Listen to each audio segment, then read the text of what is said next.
তখন ওই মানুষগুলো থাকবে আমি আল্লাহ আমার যেই স্পেশাল নিয়ামত প্রাপ্ত বান্দা যারা তাদের সাথে। আমার নিয়ামত প্রাপ্ত বান্দারা এক নাম্বার সমস্ত নবী রাসূলগণ, মিনান নবিয়্যিন ওয়াস সিদ্দিকিন, সমস্ত সিদ্দিকগণ, নবীদের পরে যাদের স্তর, ওয়াস শুহাদা, আমার রাস্তায় যারা জীবন বাজি রেখে শহীদ হয়েছে তাদের সাথে তারা, ওয়াস সালিহিন, এবং আমার সমস্ত নেক বান্দারা যারা আমার হুকুম সদা প্রতিনিয়ত পালন করেছে। আল্লাহ বলেন, আর এটাও বলে দেন, শোনো বান্দা, হে ঈমানদার, হাসরের ময়দানে যদি নবী রাসূল সাল্লাল্লাহু আলাইহি সাল্লাম, সিদ্দিক, শহীদ এবং নেককারদের সঙ্গী হতে পারো, তখনই বুঝবা ওয়া হাসুনা উলাইকা রফিকা, তারা কতই না উত্তম বন্ধু। তোমার বড় বেশি উত্তম বন্ধু হবে হায় যদি নবীদের সঙ্গী হও, সিদ্দিকের সঙ্গী হও। যদি দেখো ওই যে আদম, ওই যে মুসা, ঈসা, ওই যে নূহ আলাইহিস সালাম, ওই যে আমার হাবিব, ওই যে দেখো আবু বকর, ওমর, উসমান, আলী, ওই যে দেখো আবু হানিফা, শাফিঈ, হাম্বলি, দেখো আব্দুল কাদের জিলানী, বাইজিদ বুস্তামি, জুনায়েদ বাগদাদি, এই মহান মানুষগুলোকে যদি পাও তোমার আশেপাশে, তুমি যদি তাদের সঙ্গী হইতে পারো, আল্লাহ নিজে বলতেছেন, বিশ্বাস করো বান্দা, সেটা হবে তোমার বড় উত্তম শ্রেষ্ঠতম বন্ধু, শ্রেষ্ঠতম বন্ধু। তাহলে কি বুঝা গেল? আল্লাহ তাআলা বললেন আল্লাহর আনুগত্য করো, রাসূলের আনুগত্য করো, তাইলে রাসূলের সঙ্গেই জান্নাতে থাকবে। মজার বিষয় হলো, শুনেন, এই হাবশী সাহাবী, ওই যে বেটা জিগাইছে, উনি উত্তর পাইছে কিনা? কথা বলেন না তো। উনি এরপরে আরেকটা প্রশ্ন করছে। উনি এক কথা বলার পরে আবার বলছেন নবীজিকে, আচ্ছা ইয়া রাসূলুল্লাহ, তাইলে আমি বুঝলাম আপনার আনুগত্য যদি আমি পূর্ণ করতে পারি, তাইলে আমি আপনার সঙ্গী হব, আপনার সাথে পাবো, আপনারে দেখবো, পাবো। কিন্তু আমার আরেকটা জানার বিষয় হলো, ইয়া রাসূলুল্লাহ, আমাদের আল্লাহকে দেখা আর আপনি আল্লাহকে দেখা একরকম না। তো আপনি যখন আল্লাহকে দেখবেন জান্নাতে, আল্লাহর দিদার হবে আপনার আল্লাহর সাথে, তখন আমারে সাথে রাখবেন নি? এটা কর, তখন আমারে সাথে রাখবেন কিনা? তাফসীরে আছে যে উনি এবারে এইটা জিগাইছে, তখন আমারে সাথে, আপনি যখন আল্লাহকে দেখবেন আমারে দেখতে দিবেন না, আমারে সাথে রাখবেন না। রাসূলুল্লাহ সাল্লাল্লাহু আলাইহি ওয়াসাল্লাম বললেন, সাহাবী, আমি ওয়াদা দিলাম আমি তখনও তোমাকে সাথে রাখব। আল্লাহর নবীর এই সাহাবী, তাফসীরে আছে, এরপরে উনি একটা চিৎকার দিছে এই জায়গাত বৈশা, একটা চিৎকারেই তিনি ঘুরে পড়ে ইন্তেকাল করেছেন, জীবন দিয়ে, খুশিতে। নিকাল যায় দম তেরে কদমোं के नीचे, यही दिल की हसरत, यही दिल की आरज़ू है। হে প্রিয়, আপনার জন্য আপনার কদমের নিচে জীবন দিয়ে দিলাম, এটাই দিলের তামান্না ছিল, এটাই দিলের আকাঙ্ক্ষা ছিল। আমার ভাই, আয়াতের শানে নুজুল বলা শেষ হয়ে গেল, এবার খোলাসা কথা কি, এটা মূল বক্তব্যটা কি আসলে? এবার আপনি কি বুঝলেন, আমি কি বুঝলাম? জওয়ান ভাই, তোমরা কি বুঝলা? ভাই বলো ভাই। আমরা এই উপর থেকে নিয়ে নিচ পর্যন্ত আমরা প্রত্যেকেই মুসলমান, আমরা প্রত্যেকেই মুসলমান। আমাদের আল্লাহ, আমাদের নবী মুহাম্মদুর রাসূলুল্লাহ সাল্লাল্লাহু আলাইহি ওয়াসাল্লাম, আমাদের কিতাব কোরআন, আমাদের ধর্ম ইসলাম, আমাদের রব আল্লাহ, আমাদের নবী মুহাম্মদুর রাসূলুল্লাহ, আমাদের কিতাব কোরআন, আমাদের ধর্ম কি? ইসলাম। এই চারটি নিয়ামত যার কাছে আছে দোস্ত, সে কেন বঞ্চিত হবে? সে কেন দুর্ভাগা হবে? সে কেন বদনসিব হবে? আহা ভাইয়া, এত বড় সর্বশ্রেষ্ঠ চারটি নিয়ামত যার আছে, যার পুঁজি, সে কেন জাহান্নামী হবে? সে কেন বরবাদ হইল? সে কেন আল্লাহর অবাধ্যতা করলো? আল্লাহ যার রব, মুহাম্মদুর রাসূলুল্লাহ যার রাসূল, কোরআন যার কিতাব, ইসলাম যার ধর্ম। আমার বন্ধু, কি কারণে আমরা হেরে গেলাম? কি কারণ? কি কারণ? আজকের পৃথিবীতে যারা আমার ভাই, আমার এই শেষ কথাগুলো মনোযোগ দিয়ে শুনুন। আজকের পৃথিবীতে যারা খ্রিস্টান, সারা পৃথিবীতে গোটা ইউরোপের সব খ্রিস্টান, তাদের কারো কাছে কসম আল্লাহ, তাদের কারো কাছে খ্রিস্টানরা ঈসা নবীর অনুসারী, কিন্তু তাদের কাছে ঈসা নবীর উপরে নাজিলকৃত আল্লাহ যেই ইনজিল কিতাব নাজিল করছে, আসমানি কিতাব, ওই আসমানি কিতাবের কোনো নিখুঁত কপি, ওই কিতাবের কোনো মূল কপি সারা পৃথিবীর এই মুহূর্তে সারা পৃথিবীতে যত কোটি কোটি খ্রিস্টান আছে, যত জাদুঘর আছে তাদের, যত গবেষণাগার আছে তাদের, কারো কাছে তাদের কাছে একটি নিখুঁত আল্লাহ কর্তৃক নাজিলকৃত ইনজিল আসমানি কিতাব তাদের কাছে নাই। কসম আল্লাহ, এটা তারাও মানে, তাদের কাছেও স্বীকৃত। এই ইনজিল নামে, বাইবেল নামে কিতাবুল মুকাদ্দাস, কখনো নাম দেয় কিতাবুল মুকাদ্দাস, কখনো নাম দেয় ইনজিল শরীফ, কখনো নাম দেয় বাইবেল শরীফ, এক এক সময় এক এক শরীফ নাম দেয়, কিন্তু কোনো শরীফে আসল শরীফ না, সব হলো নকল শরীফ, আসলি না। এগুলো সব ঈসা আলাইহিস সালামকে আল্লাহ তাআলা আসমানে তুলে নেওয়ারও কমপক্ষে 600 বছর পরে লিখিত। তাদের পরবর্তী কোনো মনীষী, গুরু, ধর্মযাজকদের এই বিভিন্ন মানুষের মুখে মুখে প্রচারিত বিভিন্ন মুখ নিঃসৃত কথা বানাইয়া সানাইয়া এগুলো লিখছে। আজকের এই দিন পর্যন্ত খ্রিস্টানরা ঈসা আলাইহিস সালামের ব্যাপারে তাদের আকীদা পরিষ্কার করে বলতে পারে না। তাদের কথা হইল ঈসা, মরিয়ম, আল্লাহ, এই তিন খোদা। নাউজুবিল্লাহ। তো বলে যে আল্লাহ যে এক, তোমাদের কিতাবও তো আছে, কহ এটাও ঠিক। আল্লাহ এক, এক খোদা, এটাও ঠিক। তাহলে যদি বলো যে তিন খোদা, এইটাও ঠিক। তো এক খোদা, তিন খোদা, তিন খোদাই এক খোদা, তো এটা কেমনে ঠিক? কয়ে এমনি ঠিক, যেমনি কই এমনি ঠিক, যেমনি কয় এমনি। না বুঝাইতে পারলে মনে করেন আমার দাদা, আমার জ্যাঠারে, আমার দাদার খুব রাগ ছিল, প্রচন্ড রাগী মানুষ ছিল না আমার দাদা। তো ক্ষেতের মধ্যে ধান, আরে ক্ষেত ওই গরু দিয়া, হালের গরু দিয়া ক্ষেতে হাল চাষ করবার সময় আমার বড় জ্যাঠা কি কথা মনে দেরি করছে না জানি কি, দাদা এই গরুরে যেটা দিয়ে বাইরায়, যে আগের দিনের, হ্যাঁ, এইগুলা দিয়ে ফিরতে ফিরতে জ্যাঠার একবার শোয়াই এলাইছে খেতে কাদার মধ্যে। তো জ্যাঠার খুব জ্বর উঠছে, অসুস্থ হয়ে গেছে জ্যাঠা। আমার আব্বা শহর থেকে, আমার আব্বা শহরে চাকরি করতেন, আব্বা একদিন পরে শূন্যা গেছে, গিয়া সব ঘটনা টটনা আমার জ্যাঠার থেকে শূন্যা আমার আব্বা বুঝছে যে আমার জ্যাঠার কোনো দোষ নেই। আমার দাদা এটা না বুঝা মারছে হাবড়ারে। তো দাদারে আমার আব্বা এটা বুঝাই কইছে যে আব্বা আপনি যে হাবড়ারে মারলেন বড় মিয়ারে, এইভাবে বুঝাই কইছে যেটা আপনার এটা ভুল হয়েছে, আপনি মানে মূলত এই ঘটনা উনি করে নাই বা এই কারণে যেটা। তো দাদা বুঝছে কথাটা যে না আসলে তারে অন্যায়ভাবে কি করছে। তো আমার দাদা চুপ করে, একটু পরে আমার দাদা হঠাৎ আমার আব্বারে কইছে, তাহলে হয়তো দৌড় দিল না কেন? বুঝেন নাই কথা? হ্যাঁ, দৌড় দিল না কেন, এইটাই দোষ। হ্যাঁ হ্যাঁ, দোষ হলো কি দৌড় দিল না কেন? হে যদি নির্দোষ হইতো তো দৌড় দিত। এরা এত বেশি বানোয়াটি, খ্রিস্টানরা একেবারে গাঁজাখুরি কথাবার্তা, এদের বানোয়াটি কথা। আমাদের বাংলাদেশে এরা, এই উত্তরবঙ্গে পার্বত্য চট্টগ্রামে আপনারা জানেন প্রতিদিন মুসলমানদেরকে খ্রিস্টান ধর্ম বানানোর ষড়যন্ত্র করছে। ষড়যন্ত্র না, বানাচ্ছে প্রতিদিন। আমাদের এই ছোট্ট বাংলাদেশে,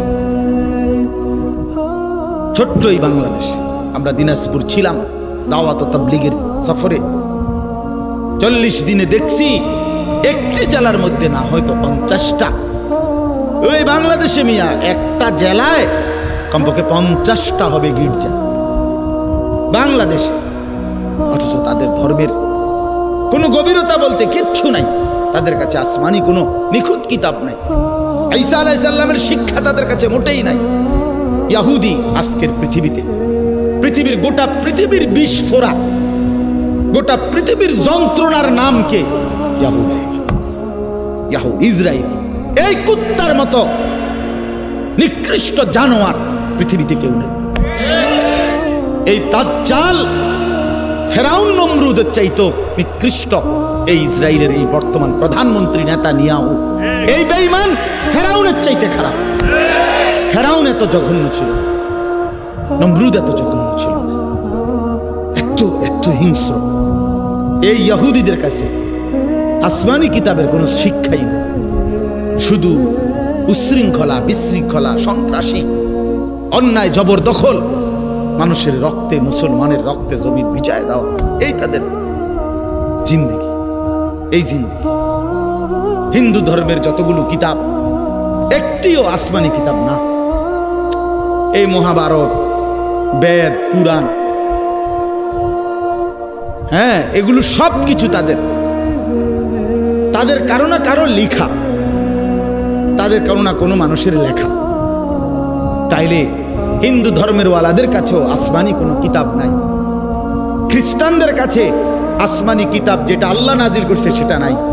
খ্রিস্টান ধর্মের ইহুদিদের কাছে আল্লাহ যেটা নাজিল করছে মুসা নবীর উপরে, তাওরাত, ওইটা নাই, বিশ্বাস করেন না। এটা গাজরের কথা না, বাস্তবতার কথা নাই আমার বন্ধু।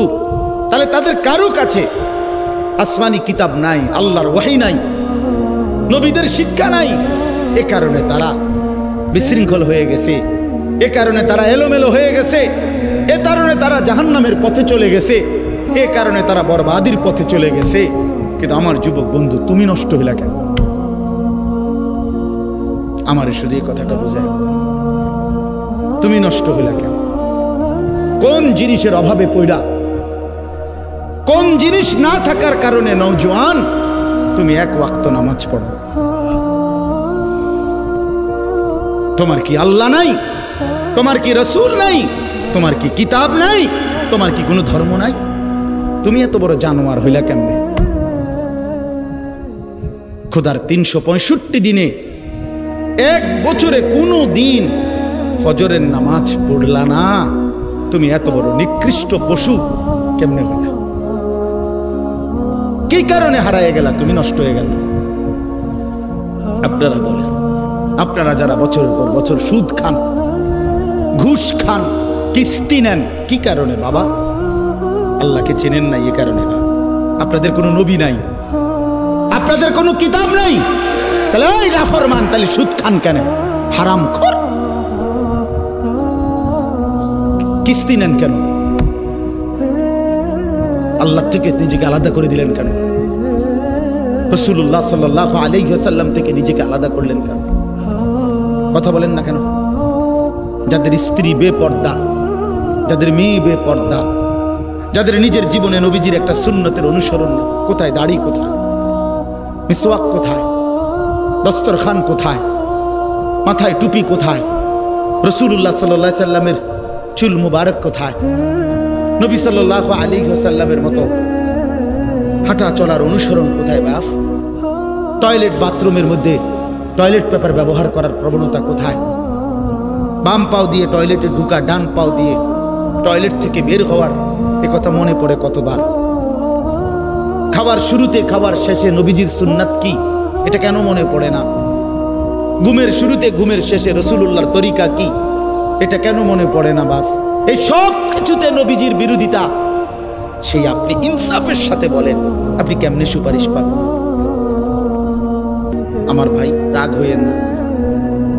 ওই সুন্নি ওয়াহাবি লইয়া ঠেলা ঠেলি আপনি রাখেন না, আপনি এমনি আগে বুঝ করেন না। আপনি আমার তরিকা ভুক্ত হওয়ার দরকার নাই তো, আমার গাড়িতে এত মানুষের জায়গা নাই। আপনি ইনসাফের সাথে বলেন, রাসূলুল্লাহ সাল্লাল্লাহু আলাইহি ওয়াসাল্লামের সাথে সামনে কিভাবে দাঁড়াবেন? ফাকাইফা ইদা জিনা মিন কুল্লি উম্মাতিন বিশাহীদ, এই সূরাতেই আছে না? জিনা বিকালা হাউলাই শাহীদা। সূরা নিসার 40 নম্বর আয়াত। আল্লাহ রাব্বুল আলামিন বলেন, বন্ধু সমস্ত নবীদেরকে আমি আল্লাহ ওই নবীর উম্মতের আমলনামা ওই নবীদেরকে সামনে রেখেই পেশ করব। আর আপনাকেও ওয়াদা দিলাম বন্ধু, আপনার উম্মতের আমলনামাও আপনাকে সামনে রেখেই খুলব, আপনার সামনে খুলব। আপনার উম্মতের প্রত্যেকের আমলনামা আপনি চোখে দেখবেন, আপনারে দেখাইয়া বন্ধু আমি আল্লাহ ফয়সালা করব। আল্লাহর নবী উম্মতের আমলনামা দেখবেন, উম্মতের আমলনামা দেখে যদি আল্লাহর নবী পৃষ্ঠার পর পৃষ্ঠা উল্টায়, আর যদি দেখে উম্মত 30 বছরের ভিতরে কোনোদিন 5 ওয়াক্ত নামাজ পড়ো নাই,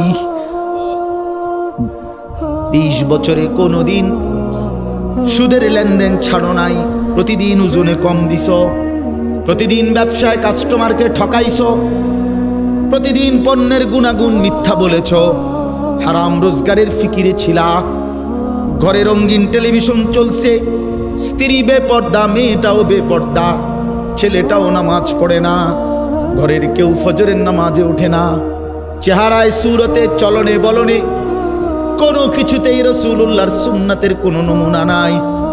আল্লাহর নবী খোদার কসম চোখের পানি ফেলে দিবেন, আল্লাহর নবী বলবেন, উম্মত আমার 23টা বছরের এই রক্ত পানি করা মেহনত বিনিময়ে এটা আমার সামনে কি আনলা উম্মত? আমার মতো এত বড় শ্রেষ্ঠ নবী, আমার মতো এত বড় শ্রেষ্ঠ রাসূলকে তুমি এতটুকু মূল্যায়ন করলা না। এর চাইতে দামি কারে দিলে তুমি মূল্যায়ন করতা? এর চাইতে দামি কোন কিতাব দিলে তুমি মূল্যায়ন করতা? এর চাইতে দামি কোন রাসূলকে দিলে তুমি মূল্যায়ন করতা? বলেন, আমাদের নবীর চাইতে শ্রেষ্ঠ কে? আমাদের কোরআনের চাইতে শ্রেষ্ঠ কে? আমাদের ইসলামের চাইতে শ্রেষ্ঠ কে বন্ধু? তাইলে এতগুলো শ্রেষ্ঠ জিনিস দিও তোমার মন ভরাইতে পারলো না। ওফ, কি পরিমাণ গাদ্দার, কি পরিমাণ গাদ্দার! এই নাফরমান, কি পরিমাণ গাদ্দার তুমি! যুবক ছেলেরা, তোমরা যারা নামাজ পড়ো না, হ্যাঁ, তোমরা নিকৃষ্ট গাদ্দার, একেবারে নিকৃষ্ট মানুষ, একেবারে নিকৃষ্ট মানুষ, অসভ্য মানুষ, জন্তু জানোয়ার এত খারাপ না, বেনামাজি যত নিকৃষ্ট। এটা কুকুর, বিড়াল, গরু, ছাগল এত নিকৃষ্ট না, না বেটা, এত ফালতু না। কুত্তা আল্লাহর নাফরমানি করে না, বিড়াল আল্লাহর নাফরমানি করে না, শুকর আল্লাহর নাফরমানি করে না। ওরে আল্লাহ বানাইছে যেমন আছে হেমন, ওর নাফরমানি কি? আমার কথা বলেন না কেন? কুকুরের কোনো হালাল হারাম আছে? বিড়ালের জন্য কোনো হালাল হারাম আছে? তো হে নাফরমানি কি? তা তুমি করলাটা কি? ফাবিআইয়ি হাদিসিন বাদাহু ইউমিনুন। বন্ধু আমার, কোরআনুল কারীমের মধ্যে আছে, আল্লাহ বলেন, অনেকক্ষণ আল্লাহ তাআলা জাহান্নামীদের কথা বলতে বলতে আল্লাহ একটা পর্যায়ে একটা সূরার লাস্ট আয়াতে আল্লাহ বললেন, বান্দা ফাবিআইয়ি হাদিসিন বাদাহু ইউমিনুন। আমার বান্দা, এরপরে আর কোন কথা বললে তুমি ঈমান আনতা? আল্লাহ আফসোস করে, আমার বান্দা আর কেমনে বললে, আমি আল্লাহ আর কেমনে বললে তুমি ঈমান আনতা? আমি আর কি দিলে ঈমান আনতা? আমি আল্লাহ তোমারে সব কিছু দিলাম, আমি রসুল দিলাম, আমি কোরআন দিলাম, আমি ইসলাম দিলাম, বিনিময়ে আমি কিছুই পাইলাম, একটা সেজদাও পাইলাম না, একটা সেজদাও পাইলাম। আল্লাহ আমাদেরকে মাফ করে দেন, আল্লাহ আমাদেরকে বুঝ দান করেন। যুবকরা, বয়স্ক চাচারা, বাবারা, জিন্দিগিটা শেষ করে দিয়ে রাসূলুল্লাহ সাল্লাল্লাহু আলাইহি সাল্লামের অনুসরণ ছাড়া খোদার কসম সুপারিশ মিলবে না। এত রং না বাপ, সুপারিশটা আপনারা যারা মনে করছেন মামুর বাড়ি, হ্যাঁ না, চাচা, নবীজির সুপারিশ হাউজে কাউসারের পানি, ইডি জিলাপি দিয়া না, বিরিয়ানি দিয়া না, খিচুড়ি দিয়া না, রাগাবার সুযোগ নেই। হ্যাঁ, প্রতারিত হইয়েন না, আপনি আমার দলভুক্ত হওয়ার দরকার নাই, আপনি আপনার জায়গাতে থাকেন, আমনে আমনের তরিকাতেই থাকেন, কিন্তু ধোকা খাইয়েন না, ধোকা খাইয়েন, ধোকা খাইয়েন, প্রতারিত হইয়েন না। শুধু গান, শুধু গজল, শুধু ঢোল, শুধু ফুল, শুধু মিছিল, শুধু স্লোগান, হ্যাঁ, শুধু জিলাফি, শুধু বিরানি না বন্ধু। এত বড় শ্রেষ্ঠতম রাসূল 23 বছরে এই সামান্য এই কয়েকটা বিষয়ের জন্য আমাদের কাছ থেকে চেয়ে নবীজি আমাদের কাছ থেকে ভালোবাসার দাবিতে কয়টা বিরানি আর কয়টা জিলাফি আর কয়টা খিচুড়ি, আর আমরা নবীর জন্য একটা গাড়িতে ফুল লাগাবো আর কিছু প্লে কার্ড দিয়ে আমরা স্লোগান দেব, চিৎকার দেব, ওই হুল্লুর করব। খালাস, 23 বছরের রাসূলুল্লাহ সাল্লাল্লাহু আলাইহি ওয়াসাল্লামের মেহনতের হক আদায় হয়ে গেছে তো? এটা ইনসাফ বলে? তাইফের রক্তের বদলা হলো তো? উহুদের দান দান শহীদের বদলা হলো তো? পেটে পাথর বাঁধা এই ক্ষুধার কষ্টে এটার হক আদায় হয়ে গেছে তো? তাইলে তাইলে কিতা সুন্নি, কিতা ওয়াহাবি, কিতা কিতা আসলে কে লাগাই দিল? এটা কে লাগাই দিল? কি লাগাই দিল? যদি সুন্নি মানে হয় রাসূলুল্লাহ সাল্লাল্লাহু আলাইহি সাল্লামের সুন্নাত ওয়ালা, তো এটাও তো মুমিনের হওয়া দরকার। যদি ওয়াহাবি অর্থ তো হলো আল্লাহ ওয়ালা, আল্লাহর নাম এটা ওয়াহাব, তো আল্লাহ ওয়ালাও তো মুমিনের হওয়া দরকার, নবী ওয়ালাও তো মুমিনের হওয়া দরকার। আল্লাহ তো বলছেন ওয়া মান ইউতিল্লাহ ওয়ার রাসূল, আল্লাহর আনুগত্য যে করবে, রাসূলের আনুগত্য যে করবে, তো এক মুমিন তো আল্লাহ ওয়ালাও হওয়া দরকার, নবী ওয়ালাও হওয়া দরকার। কথা বলে নামাজ পড়বেন আল্লাহর হুকুম, অনুসরণ করবেন রাসূলের তরিকা, রোজা রাখবেন আল্লাহর হুকুম, কিন্তু অনুসরণ করবেন রাসূলের তরিকা। সোজা হিসাব, সোজা হিসাব। এই জন্য আপনাদের কাছে আমার অনুরোধ, মেহেরবানি করে ছেলেরা, বাবারা, পর্দার আড়ালের মা বোনরা সবাই মিলে সিদ্ধান্ত, এত বোকা হইয়েন না, এত বোকা হইয়েন, এত বোকা হইয়েন। অনেক ছেলে দেখেন তাকাইয়া, মাশাআল্লাহ অনেক ছেলে বসছে, কিন্তু বন্ধু চেহারা দেখলে বোঝা যায় নামাজ পড়ো না, চেহারায় দয়া মায়া নাই, চেহারায় দয়া মায়া নাই, চুলের কোনো সাইজ নাই, চেহারার কোনো সুরত নাই, জামা কাপড় পোশাকের কোনো তাল নাই, কি করো, কি খাও, কোথায় রাত কাটাও, সারা রাত এই এক মোবাইল দিয়ে জিন্দেগি পার করতেছ, এটা সুস্থ স্বাভাবিক মানুষ হতে পারে না। এত ছবি, এত নারী, এত উলঙ্গ দৃশ্য কোনো স্বাভাবিক মানুষ দেখে না। এত পাগল ছাড়া, মাতাল ছাড়া আর কেউ, আর কেউ এক ওয়াক্ত নামাজ পড়তে পারে না, মন চায় না। আমি সেদিন বললাম যে আপন মা জীবিত, আমার এই কথাটা শেষ খেয়াল, আপন মা বাবা জীবিত, ঘরে ছেলেটা ঘরে ঘুমায়, বাপ মাও আছে, কিন্তু বছরের পর বছর কোনোদিন নামাজ পড়ে না, বাপ মাও কিছু বলে না। আরে বাবা, বিশ্বাস করেন, আমার কাছে মনে হয় জানেন যে এই সন্তানের উপরে আল্লাহর এত বড় লানত পড়ছে, খোদার গজব পড়ছে তার উপরে, যে আল্লাহ তাআলা তার মা বাবার কলজাত থেকেও এই সন্তানের আখিরাতের ফিকির সরায় দিয়েছে। আপন মা বাবা আর আপন সন্তানের ফিকির কর, যা তুই বাদ, তুই নষ্ট হয়ে যাবে, নষ্ট হয়ে যাবে। এই জন্য আমি অনুরোধ করছি, একটা ছেলেও যদি শুনে থাকেন, একটা বাবাও শুনে থাকেন, পুরা কোরআনুল কারীমের মধ্যে আল্লাহ তাআলা বিশ্বাস করেন। আবারও বলছি, নবীজির কথা বারবার আল্লাহ বলছে, ফাত্তাবিউনি, আমার নবীকে অনুসরণ করো, ইউহিব্বুকুমুল্লাহ, আমি ভালোবাসি, ওয়াত্তাবিউহু লাআল্লাকুম তাহতাদুন, আল্লাহ বলেন আমার রাসূলের অনুসরণ করো, নিশ্চিত হেদায়েত পেয়ে যাও। আল্লাহ বলেন ফাল্লাযীনা আমানু বিহি ওয়া আযযারুহু ওয়া নাসারুহু ওয়াত্তাবাউন নূরাল্লাযী উনজিলা মাআহু, যারা আমার রাসূলের প্রতি ঈমান আনবে, আমার রাসূলকে সম্মান করবে, আমার রাসূলের দ্বীনের কাজে সাহায্য করবে, আমার রাসূলের উপরে নাজিলকৃত কোরআনকে যারা অনুসরণ করবে, খোদার কসম আল্লাহ বলছে উলাইকা হুমুল মুফলিহুন, তারা নিশ্চিত সফল কৃতকার্য জান্নাতি।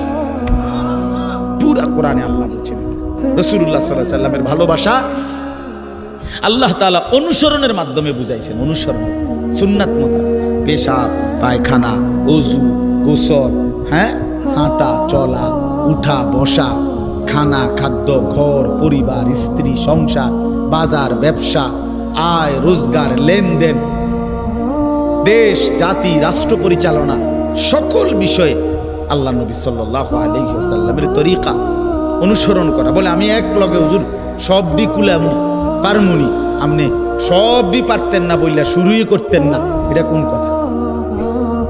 কথা বুঝেন নাই আপনি? আমাদের আরবিতে একটা প্রবাদ আছে, মালা ইউদরিকু কুল্লু লা ইয়াতরুকু কুল্লু। যেটা তুমি ফুরাটা ফাটতা না, এই কারণে ফুরাটা ছাইরো না। বুঝেন নাই কথাটা? এই জন্য আজকে ইনশাআল্লাহ আমরা এই সিদ্ধান্ত নেই প্রত্যেকেই যে আমরা প্রিয় নবী সাল্লাল্লাহু আলাইহি ওয়াসাল্লামকে অনুসরণের মাধ্যমে ভালোবাসব। কিসের মাধ্যমে কোন? আবার বলেন ভাই, কিসের মাধ্যমে? ঝগড়াঝাটির কোনো দরকার নেই, জান্নাতে যাওয়া দরকার। সবাই নিয়ত করেন ইনশাআল্লাহ যে সবাই জান্নাতি হবে, জান্নাতি হওয়া দরকার। জাহান্নাম টিকবেন না, কবরের আযাবে টিকবেন না, টিকবেন না, কবরের আযাবে টিকবেন। আমরা কিতাবে পড়ছি ঈসা আলাইহিস সালাম নূহ আলাইহিস সালামের জামানার ওনার একজন সন্তানকে কবর থেকে উঠাইছেন আল্লাহর কুদরতে। দেখছেন ওনার চুল দাড়ি সাদা হয়ে গেছে। তো নূহ আলাইহিস সালামের জামানার মানুষের চুল দাড়ি সাদা হতো না, কিতাবে আছে, যত বৃদ্ধই হইতো। ঈসা আলাইহিস সালাম জিজ্ঞেস করছে, আপনার চুল দাড়ি সাদা হলো কেন? বলে শুনেন, 450 বছর দুনিয়ার হায়াত পাইছি আমি, আমার কোনোদিন চুল দাড়ি সাদা ছিল না, হয় নাই।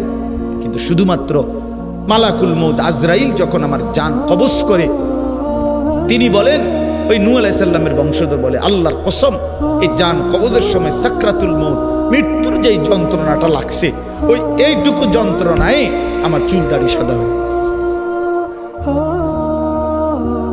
এরপরে তো রইছে বাপ, এরপরে তো রইছে, এরপরে তো সামনে রয়েছে। হযরত, আমার কাছে কিতাব, আমার গাড়িতে কিতাবটা আছে। হযরত ইব্রাহিম আলাইহিস সালাম একদিন আজরাইলকে বলছে, আজরাইল, কোন নাফরমান পাপীর রুহু যে কবজ করো তুমি, তখন তোমার চেহারাটা কিরকম হয়, আকৃতিটা আমার এটা একটু দেখাও। হযরত ইব্রাহিম আলাইহিস সালামকে আজরাইল বলছে, আল্লাহর কসম, হে নবী, আপনি সহ্য করতে পারতেন না, আপনি এটা দেখতে চাইেন না। ইব্রাহিম আলাইহিস সালাম বললেন, না, আমার একটু হলেও দেখাও। তো আজরাইল এই বিভৎস আকৃতি, মানে নাফরমানের জান কবজ করার সময় ওনার যে চেহারার আকৃতি হয়, এই চেহারাটা ধরে ইব্রাহিম আলাইহিস সালামকে দেখাইলেন। বিশ্বাস করেন, এই কিতাবে আছে, ইমাম কুরতুবীর কিতাব।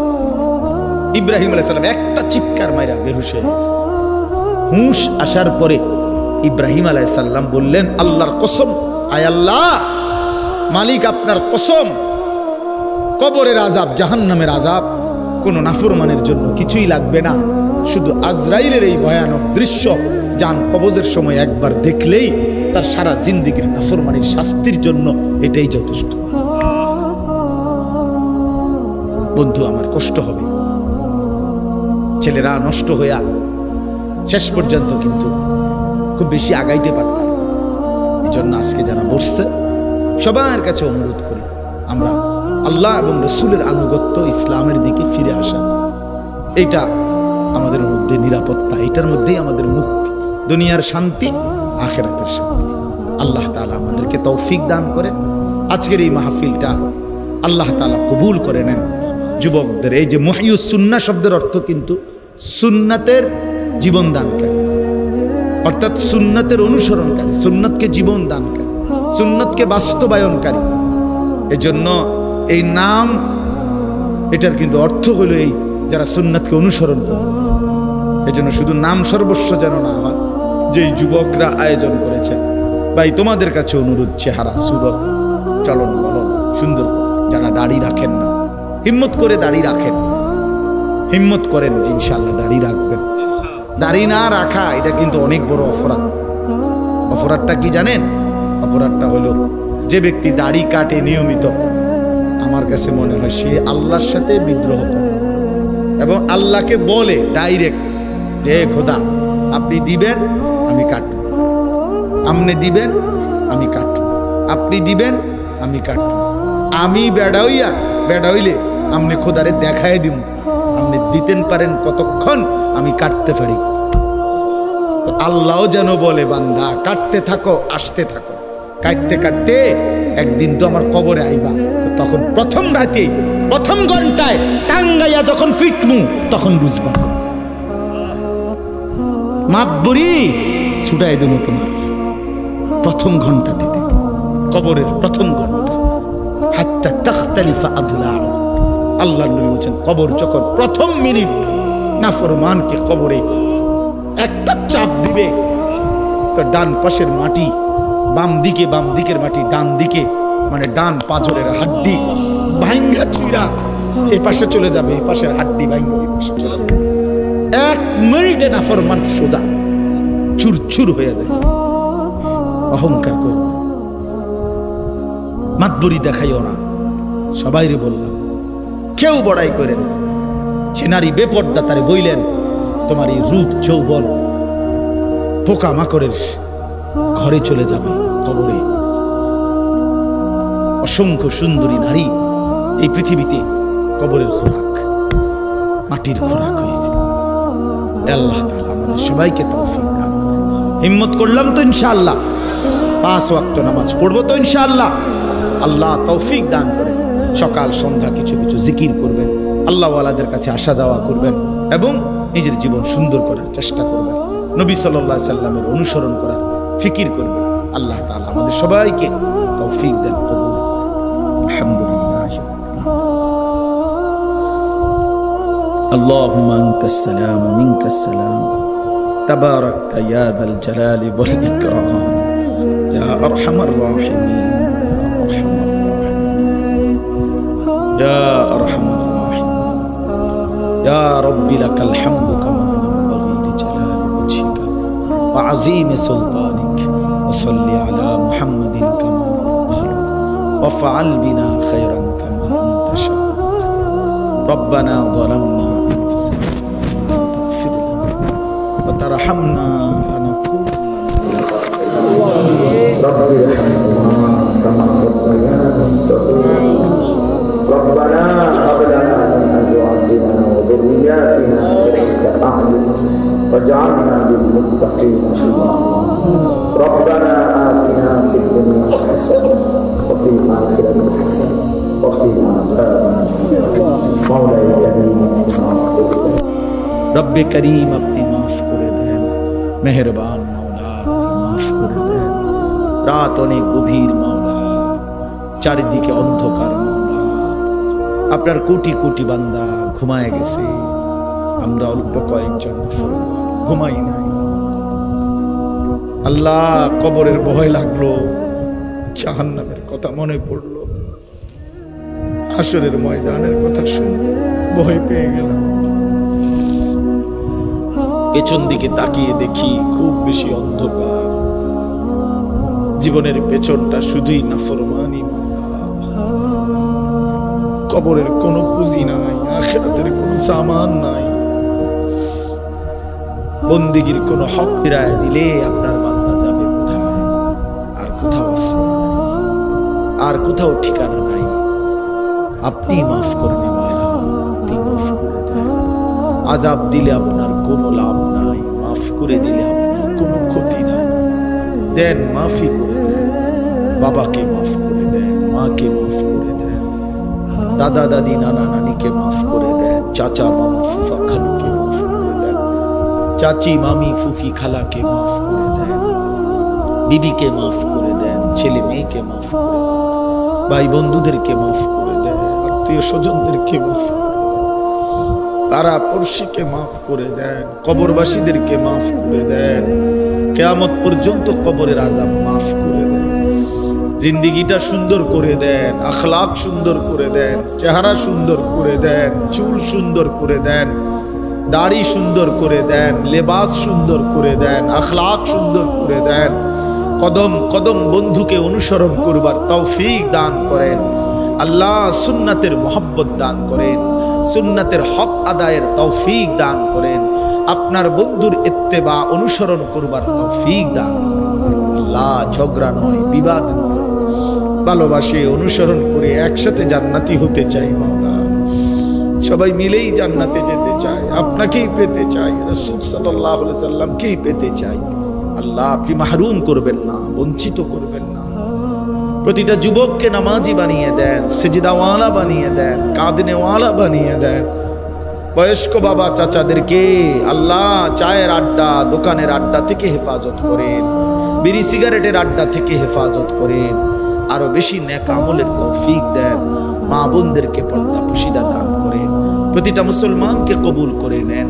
এই মহিউস সুন্নাহ যুব সংগঠন আপনি কবুল করে নেন আল্লাহ। বারবার প্রতি বছর এই সম্মেলন আরো সুন্দর, আরো বড় ইন্তজামের সাথে করবার তৌফিক দান করেন আল্লাহ। আজকের আয়োজনে বরকত দেন, যে যেভাবে সহযোগিতা করেছে কবুল করে নেন। প্রতিটা টাকায়, প্রতিটা ফিকিরে, প্রতিটা খেদমতে, মেহনতে আপনি উত্তম বিনিময় দান করেন। রব্বির হামহুমা কামা রব্বায়ানি সগীরা।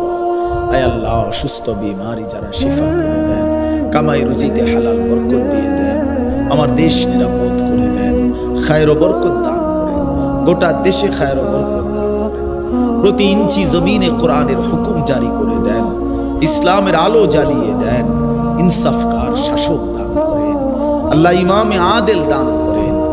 আর কোন জালিম চাপায় দিয়েন না, আর জুলুমের শিকার হতে চাই না মাওলা। আমাদেরকে একজন ন্যায়পরায়ণ শাসক দান করেন, আমাদেরকে একজন ইনসাফগার শাসক দান করেন। আয় আল্লাহ রাত গভীরে শেষ ফরিয়াদ, গাজা, ফিলিস্তিন, লেবাননের মুসলমানকে হেফাজত করেন আল্লাহ। রক্তে মুসলমানের জমিন ভিজে আছে, আপনি দয়া করেন, আপনি দয়া করেন, আপনি দয়া করেন। মাজলুমের উপরে রহম করেন। আয় আল্লাহ ইসরায়েলের বেঈমান জালেমকে ধ্বংস করে দেন আল্লাহ। ফেরাউন নমরুদের চাইতে এই প্রধানমন্ত্রী ইসরায়েলের তাকে নিকৃষ্ট পরিণতি দেন আল্লাহ। তার অত্যাচার আর জুলুম থেকে মুসলমানদেরকে বাঁচান, বাঁচান। রব্বির হামহুমা কামা রব্বায়ানি সগীরা।